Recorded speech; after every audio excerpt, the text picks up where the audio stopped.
এবার কিন্তু বাংলাদেশ ও ভারতসহ বিশ্বের সমস্ত দেশে একদিনেই পড়েছে শয়ন একাদশী ব্রত। তাহলে কবে পালন করবেন শয়ন একাদশী এবং এর ব্রত মাহাত্ম্য কথায় ভগবান শ্রীকৃষ্ণ কি বলেছেন? এছাড়াও বাংলাদেশ ও ভারতে পালনের সঠিক সময়সূচি কবে ও কখন? চলুন আজকের একাদশী সংবাদে সমস্ত কিছু জেনে নেওয়া যাক।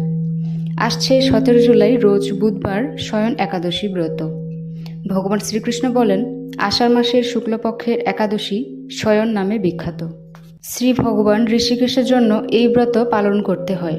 ভগবান শ্রীকৃষ্ণ আরও বলেন, এই একাদশীর প্রভাবে অন্নাভাব দূর হয়। সুখ ও মুক্তি প্রদানকারী এই একাদশী ব্রত সকলের পালন করা কর্তব্য। শয়ন একাদশী পালন পড়েছে 18 জুলাই রোজ বৃহস্পতিবার। বাংলাদেশ সময় সকাল 5টা 27 থেকে 9টা 43 মিনিটের মধ্যে। পশ্চিমবঙ্গ সময় সকাল 5টা 3 থেকে 9টা 26 মিনিটের মধ্যে। হরে কৃষ্ণ।